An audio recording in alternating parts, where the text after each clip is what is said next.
शांति। Good morning. 30 जुलाई 2022। मीठे मीठे बाबा की मीठी मीठी मुरली का मीठा मीठा मनन हम सब फरिश्ते मिलकर बाप दादा के साथ करते हैं। बाप दादा सामने संदली पर बैठे हैं और हम सब फरिश्ते बाप दादा के सामने बैठे हैं। बाप दादा दृष्टि दे रहे हैं और बाबा ने अपना वरदानी हाथ मेरे मस्तक पर रखा और मुझे स्मृति का तिलक लगाया और मुझे फिर वरदान दिया, बच्चे तीव्र पुरुषार्थी भव। बच्चे तीव्र पुरुषार्थी भव। बाबा बोले, आज की मुरली से क्या शिक्षाएं ली?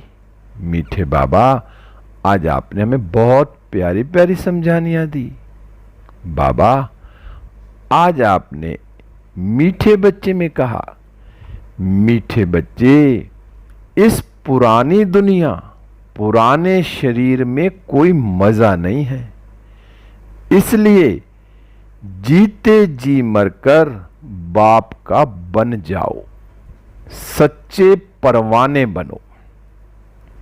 संगम पर मीठा बाबा आया हम बच्चों को पहला पाठ पक्का कराने कि बच्चे, तुम जो हो वो भूल गए हो और जो नहीं हो उसको याद करते हो। बाबा हमें वही पहला पाठ पक्का कराते हैं कि बच्चे, तुम देह नहीं आत्मा हो। तो मैं आत्मा सारा दिन अपने को कितनी बार आत्मा समझती हूं। एक दीदी की क्लास सुनी थी, उसमें उन्होंने प्रैक्टिस करना सिखाया था कि मैं आत्मा अभी इस देह से निकली, बिंदी कहां कहां मैं जा सकती हूं। मैं आत्मा सोफे पे बैठी, मैं आत्मा परम धाम में, मैं आत्मा सूक्ष्म वतन, फिर मैं आत्मा इस देह में। देखो बिंदी घूम रही है तो प्रैक्टिस करनी है। मैं आत्मा कॉफी के अंदर, मैं आत्मा चाय के अंदर, तो फीलिंग होगी। तो ऐसे जितना हम प्रैक्टिस करेंगे तभी हम अशरीरी बन सकेंगे। बार बार बस अपने आत्मा को बस भ्रकुटी से निकाला, परम धाम, सूक्ष्म वतन, कभी पंखे पर, कभी कमरे की छत पर, कभी ऐसे देखो तो आत्मा नजर भी आएगी, अनुभव भी होगी कि मैं आत्मा इस शरीर से निकली सेकंड के अंदर। तो बाबा ने कहा, और इस पुराने देह से तो अब मरे पड़े, क्योंकि इस पुरानी देह में मजा ही नहीं है, सारा बीमारियों की देह हुई पड़ी है, हर देह में कोई ना कोई बीमारी लगी हुई है। तो बाबा ने कहा अब इसको जीते जी छोड़ना है। शरीर में रहते हुए भी शरीर का भान ना हो। और फिर बाबा आपने कहा सच्चे परवाने बनना है। बारिश में भी एकदम कितने मच्छर आते हैं लाइट पर, और सेकंड में लाइट पर जल मरते हैं। लाइट जली, आए, लाइट बंद, खत्म। तो ऐसे मैं आत्मा सच्ची सच्ची परवाना बनी हूं। उस जलती हुई ज्योत पर मैं आत्मा फिदा हुई हूं। मेरा शिव बाबा बिंदी, ज्योति, चमकती हुई लाइट, प्रकाश का शरीर। तो मैं आत्मा अपने पिता शिव बाबा पर कितना फिदा हुई हूं। बस एक सेकंड में बाबा के साथ उड़ चली, परवाना बनकर। फिर बाबा आज आपने प्रश्न में पूछा, संगम युग का फैशन कौन सा है? बाबा, दुनिया में भी फैशन बहुत है और संगम पर आप आए हो तो आपने भी हमें फैशन करना आपने ही सिखाया। आपने तो हमें आदि मध्य अंत का राज बताया है। 5000 वर्ष की जो हिस्ट्री का चक्र है पूरा आपने बताया। तभी आपने बताया कि जो इस संगम पर जो फैशन है ना, कि तुम बच्चे बैठे बैठे अपने ससुर घर बैकुंठ का सैर कर लो, कभी परम धाम में पहुंच जाओ, कभी सूक्ष्म वतन में, कभी स्वर्ग के नजारे, बैठे बैठे। ये फैशन नया चला ना, कि दुनिया वाले तो फैशन करने के लिए और कहां कहां घूमने भी जाते हैं, लेकिन बाबा ने कहा तुम बैठे बैठे ही सारे संगम पे ये फैशन कर सकते हो। मैं आत्मा उड़ चली परम धाम, शिव बाबा के साथ चिपकी हुई हूं, शिव बाबा की लाइट और माइट मुझ पर आ रही है, और मैं आत्मा भी लाइट और माइट से भरपूर होती जा रही हूं। सूक्ष्म वतन में मैं आत्मा फरिश्ता शरीर में हूं, बाबा के सामने हूं, बाबा मुझे दृष्टि दे रहे हैं, बाबा बाएं पसारे मुझे अपने गोद में ले रहे हैं, गले लगा रहे हैं, बाबा से रूरिहान चल रही है। बाबा ने कहा सारा जो यहाँ सूक्ष्म वतन का भी राज यहीं खुलता है, संगम पर ही। तो सारे फैशन हमारे संगम के कौन से हैं? सूक्ष्म वतन का, परम धाम का, अपना स्वर्ग का, सब फैशन यहाँ से। फिर बाबा आज आपने दूसरा प्रश्न पूछा, किस विधि से गरीबी व दुख को सहज ही भूल सकते हैं? सबसे इंपॉर्टेंट बात, कब भूल सकते हैं? जब मैं अपने को आत्मा समझूंगी, ज्यादा से ज्यादा टाइम अशरीरी बन के रहूंगी। जब अशरीरी बनने का मैं अभ्यास करती रहूंगी ना, तो ये दुख गरीबी सब कुछ भूल जाएंगे, क्योंकि मैं हूं ही आत्मा। मैं आत्मा ना गरीब हूं ना अमीर हूं ना दुखी हूं। मैं कौन हूं? आत्मा हूं, बिंदी हूं। बस सारा दिन यही प्रैक्टिस करनी है, क्योंकि इस समय भी स्वयं भगवान गरीबों के लिए आया है। हम गरीबों को क्या साहूकार बनाने के लिए, क्योंकि गरीब बच्चों को ही बाबा गोद में लेते हैं। तो मैं आत्मा अपने को सारा दिन अशरीरी बनने की प्रैक्टिस करती हूं, और अशरीरी बनेंगे कब? जब फालतू की बुद्धि चलना बंद हो जाएगी। बस ज्यादा से ज्यादा बुद्धि एक शिव बाबा के साथ चले। तेरी मेरी इधर उधर की बातें सब खत्म। सब आत्मा है, सबको आत्मा देखना है। बिंदी चमक रही है, मैं आत्मा, सामने वाली आत्मा, मेरी आत्मा, अभी परम धाम, सूक्ष्म वतन, जहां भी बिठाओ आत्मा को बिठाओ। फिर बाबा आपने आज गीत चलाया, महफिल में जल उठी क्षमा परवाने के लिए। अब क्षमा तो जली गई, अब बाबा तो आ गए, तो मैं परवाना कितना उस पर फिदा हुआ हूं।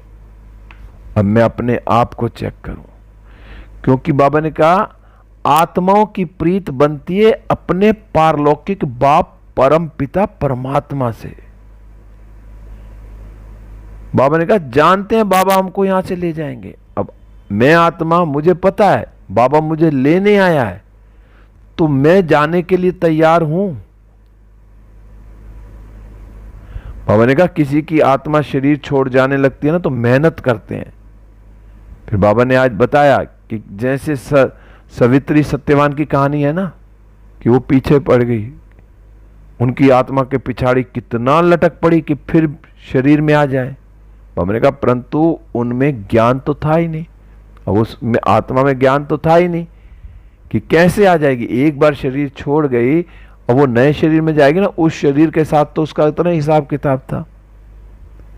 बाबा ने कहा तुम्हारे में तो ज्ञान है ना, क्योंकि अब बाबा ने जो हमें नॉलेज दी है, और हमारी प्रीत किससे जुड़ी हुई है? एक परमपिता परमात्मा से। तो मैं सारा दिन कितना परमात्मा की याद में रहता हूं। अगर मेरी सच्ची सच्ची प्रीत है परमात्मा से, तो मैं किसी और को याद ही नहीं कर सकती। दुनिया में भी जब सच्चा प्यार हो जाता है ना, आशिक माशूक हो जाते हैं, तो वो फिर काम करते इधर उधर भी उनकी बुद्धि आपस में एक दूसरे में लटकी रहती है। तो ऐसे मैं आत्मा सारा दिन कार्य करते हुए भी मेरी बुद्धि एक उससे प्रीत जो है मेरी जुड़ी हुई है शिव बाबा से। बाबा कहते हैं अब करना क्या है, ऐ शरीरी बनो और मर जाओ। बाबा ने कहा आत्मा शरीर से अलग हो जाती है तो उसको मर जाना कहा जाता है। और बाप समझाते हैं बच्चे इस दुनिया अथवा इस बंधन से मर जाओ, अर्थात मेरा बन जाओ। पुरानी दुनिया पुराने बंधनों से खत्म हो जाओ और बाबा का बन जाओ। नया बंधन एक बाबा से बना लो। हमने कहा इस पुरानी दुनिया पुराने शरीर में अब कोई मजा नहीं है, ये तो बहुत छीछी दुनिया है, बरोबर रोरव नरक है। क्या क्या बाबा कह रहे हैं, छीछी दुनिया है, रोरव नरक है। और बाबा ने कहा तुम बच्चों को कहते हैं अब मेरे बन जाओ, मैं आया हूं सुख धाम में ले जाने के लिए जहां दुख का नाम नहीं रहता। अब बाबा हमें सुख धाम के लिए ले जाने के लिए आए हैं। तो मैं आत्मा कहीं अभी भी इसको सुख धाम तो नहीं समझे बैठी, यही तो बुद्धि का योग नहीं लगा हुआ मेरा।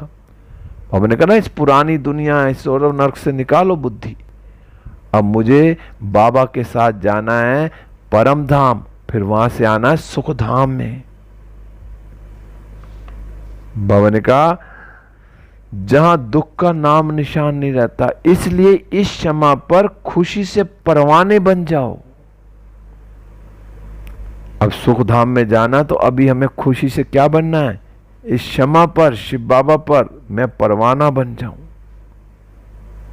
बाबा ने कहा देखो ना वैसे भी परवाने खुशी से आते हैं, कहीं क्षमा जल रही हो तो परवाने आएंगे और सेकंड में फिदा हो जाएंगे, खत्म। बाबा ने कहा कोई ऐसे पतंगे भी होते हैं कि ज्योति जलती है तो जन्म लेते हैं, बत्ती बुझती है तो मर जाते हैं। तो मैं आत्मा अपने आप को देखूं, मैं परवाना कितनी बनी हूं, मुझे अब परवाना बनना है, पूरा पूरा बनना है, मुझे पूरा पूरा फिदा होना है। बाबा ने कहा इस शरीर का भी भान छूट जाएगा, कब, जब अपने को आत्मा समझ मेरे साथ योग लगाओगे तो ये शरीर का भान छूट जाएगा कि हम आत्मा अब इस दुनिया को छोड़कर अपने घर जाती हैं। पर ये रट लग जाए अब घर चलना है, अब घर चलना है, अब घर चलना है, तो ये पुरानी दुनिया सब खत्म हुई पड़ी है। बाबा बार बार कहते हैं कि बच्चे अब ऐशरीरी बनो, ऐशरीरी बनो। आज बाबा बार बार ऐशरीरी बनने की प्रैक्टिस करा रहे हैं। तो मैं आत्मा सारा दिन कर्म करने के लिए मैं नीचे आई और फिर मैं आत्मा ज्योति बिंदु उड़ चली वापस अपने घर परम धाम। आज बाबा ने कहा सबसे जास्ती पंख उनके टूटे हुए हैं, किनके, जो अपने को भगवान मान बैठे हैं। अब कई साधु महात्मा कई क्या कहते हैं, हम ही हैं, हम ही हैं। तो सबसे ज्यादा अभी तक उन्होंने भगवान को पहचाना नहीं, भगवान को जाना नहीं, तो सबसे ज्यादा उनके पंख टूटे हुए ना। फिर बाबा ने कहा कि तुम सारे विश्व के मालिक बनते हो 21 जन्म के लिए, सुख तो सबके लिए है। बाबा ने कहा यहां तो छोटी आयु वाले ही मर जाते हैं, बहुत ऐसे भी होते हैं जो राजा के पास जन्म लेते ही मर पड़ते हैं। अब 21 जन्मों का सुख लेना है तो मुझे इस संगम पर कितनी मेहनत करनी है। बस मुझे परवाना बनना, सच्चा सच्चा सच्चा सच्चा परवाना बन के बाबा के साथ मुझे वापिस जाना है। फिर बाबा समझाते हैं, आज बाबा बार बार समझा रहे हैं कि तुम आत्माओं का प्रीतम एक है और आत्मा ही उनको याद करती है। भक्ति में तो हम कितना भटकते थे। बाबा ने कहा निराकार बाप से मिलने के लिए क्योंकि दुखी हैं, बहुत भटके भक्ति में क्योंकि दुखी थे एक शिव बाबा से मिलने के लिए। अब हमें पहचान मिल गई, बाबा स्वयं मिल गया, तो मैं आत्मा बन अपने पिता को कितना याद करती हूं। सारा खेल ही याद का है कि सारा दिन बुद्धि में मेरे एक शिव बाबा रहता है, हर कर्म करते हुए बाबा है याद, बाबा के साथ हर कर्म कर रहे हूं। कल एक बहुत अच्छी क्लास सुनी डॉक्टर सचिन की, तो उन्होंने बोला अपने मोबाइल में 2 ग्रुप बना लो। ग्रुप क्या बनाने हैं? एक बनाओ बाबा और मैं, बस एक ग्रुप बनाओ, किसी को ऐड करो, उसको डिलीट कर दो, बस ग्रुप का नाम रख दिया बाबा और मैं। उसमें हर बात बाबा से शेयर करो। बाबा चलो चलो, बाबा मुरली सुनाओ, चलो बाबा अब चलें, गाड़ी में बैठो। जब बाबा बाबा बाबा एक प्रैक्टिस हो जाएगी। और एक ग्रुप बना लो मुरली के न्यू पॉइंट। जब भी जो नया मुरली में पॉइंट आए तो उस पॉइंट को उसमें लिख लो, वो भी बस मुरली का मेन पॉइंट जो नया आया है, और वो खुद उसमें लिखेंगे तो देखेंगे 2, 4, 5, 10 दिन बाद कितने पॉइंट आते हैं उसमें। सिर्फ और कोई उसमें ग्रुप में ऐड नहीं होगा, मैं और बाबा बस। तो ऐसे ही बाबा को सारा दिन ऐसे चिपक के रहो कि बस और कोई भी याद ना आए। फिर बाबा ने कहा अपने जीवन को हीरे तुल्य बनाने के लिए एक बाप पर पूरा पूरा फिदा होना है। अब मैं अपना जीवन हीरे तुल्य बना रहा हूं, अपने आप को अच्छी तरह चमका रहा हूं। और चमक किससे आएगी? हीरा तो चमकता है, उसको ग्राइंडर लगाते हैं बड़े प्यार से कारीगर। और मेरी चमक कैसे बढ़ेगी? मैं जितना बाबा के साथ रहूंगा तो मेरी चमक बढ़ेगी। मेरा तो एक बाबा, दूसरा ना कोई। ये पाठ पक्का कर लेना है, सारा दिन यही पाठ पक्का करना है। मेरा बाबा, मैं बाबा का, मैं तेरी तू मेरा, मैं आत्मा तेरी तू बाबा मेरा, बस। फिर आज बाबा आपने वरदान दिया, तीव्र पुरुषार्थी भव। बाबा आपने कहा समस्याओं के पहाड़ को उड़ती कला से पार करने वाले तीव्र पुरुषार्थी भव। बाबा ने कहा जैसे समय की रफ्तार तीव्र गति से सदा आगे बढ़ती रहती है ना, समय कभी नहीं रुकता। घड़ी की सुई चलती रहती है, एक एक सेकंड से मिनट, और मिनट से फिर घंटे, और घंटे से दिन, कभी नहीं रुकता। बाबा ने कहा यदि उसे कोई रोकना भी चाहे ना तो भी रुकता नहीं है। बाबा ने कहा समय तो रचना है। और देखो बाबा ने क्या कहा, समय रचना और आप रचयिता हो, इसलिए कैसी भी परिस्थिति अथवा समस्याओं के पहाड़ भी आ जाएं तो भी उड़ने वाले कभी रुकेंगे नहीं। जमीन पर चलेंगे तो स्पीड भी कम होगी, ट्रैफिक भी होगा, सब कुछ होगा, लेकिन एक बार उड़ना शुरू कर दिया तो स्पीड से उड़ते भी जाएंगे और अपनी मंजिल पर भी जल्दी पहुंचेंगे। एरोप्लेन जब उड़ता कितनी स्पीड से उड़ता। तो बाबा कहते हैं ना अब चलना भागना नहीं है, अब तो समय ही नहीं है, अब तो उड़ने का समय है। जब ऊपर उड़ेंगे तो नीचे हमारी परिस्थितियां कैसी होंगी, कितनी भी परिस्थितियां आएंगी सब छोटी लगेंगी, और हम नीचे रहेंगे और परिस्थितियां बड़ी लगेंगी तो गड़बड़ हो जाएगी। तो मैंने कहा अगर उड़ने वाली चीज बिना मंजिल के रुक जाए तो एक्सीडेंट हो जाएगा। अब एरोप्लेन चल रहा है, अब वहीं चलते चलते रुक जाए तो गिरेगा, एक्सीडेंट होगा। तो उसको मंजिल पर ही उतरना है। तो ऐसे ही मैं आत्मा उड़ती हुई सीधा मंजिल पर पहुंचूं, कोई भी परिस्थिति कैसी भी हो सब पार करते हुए। तो बाबा ने कहा तो आप बच्चे भी तीव्र पुरुषार्थी बन, उड़ती कला में उड़ते रहो, कभी भी थकना और रुकना नहीं। बस अब बाबा के पास जाना है तो तीव्र गति का पुरुषार्थ करना। बाबा के साथ जाएंगे परमधाम, फिर वहां से सतयुग में आएंगे। फिर बाबा ने आज स्लोगन में कहा याद की वृत्ति से वायुमंडल को पावरफुल बनाना, यही मनसा सेवा है। अब मैं बाबा की याद में रहकर जितना भी मैं वाइब्रेशन देती हूँ चारों तरफ, जो मेरे अंदर की किरणें जा रही हैं बाबा से मेरे पे आ रही हैं, मुझसे चारों ओर फैल रही हैं, तो बाबा की याद में चारों तरफ का वायुमंडल इतना पावरफुल बन जाए, ये भी मनसा सेवा यही है कि पहले मैं आत्मा इतना योग में बैठी हूं, कोई और सेवा ना हो, स्थूल सेवा ना हो, बोलने वाली सेवा नहीं कर सकते, लेकिन हम मनसा सेवा कर सकते हैं। और मनसा सेवा के लिए जितना मैं आत्मा योग में बैठ के, बाबा की याद में बैठ के चारों तरफ बाबा की किरणें फैलाऊंगी, उनसे और आत्माओं पर भी जाएंगे, वो आत्माएं भी महसूस करेंगी। अगर एक अगरबत्ती जलाते हैं तो उसकी खुशबू चारों ओर फैलती है, कोई सिगरेट पीता तो उसके वायुमंडल वैसा हो जाता है। तो मैं आत्मा अपने शुभ वृत्ति से ऐसे संकल्प चारों तरफ फैलाऊं कि उससे वायुमंडल भी पावरफुल हो जाए और दूसरी आत्माओं की सेवा भी हो जाएगी। ओम शांति। अब हम सब उड़ चले विश्व ग्लोब पर। बाप दादा की किरणें मुझ पर आ रही हैं और मुझसे चारों ओर फैल रही हैं। चारों ओर का वातावरण शुद्ध, पवित्र, शक्तिशाली होता जा रहा है। हर आत्मा सुख का अनुभव कर रही है। और मैं फरिश्ता बाबा के साथ सूक्ष्म वतन में बाबा से दृष्टि लेते हुए वरदानों से भरपूर होकर वापस इस देह रूपी मंदिर में हूं। आज सारा दिन बार बार यही प्रैक्टिस करनी है कि मैं आत्मा हूं, मैं आत्मा हूं, मैं आत्मा हूं। शुक्रिया बाबा, शुक्रिया। ओम शांति। सब आत्माओं का शुक्रिया।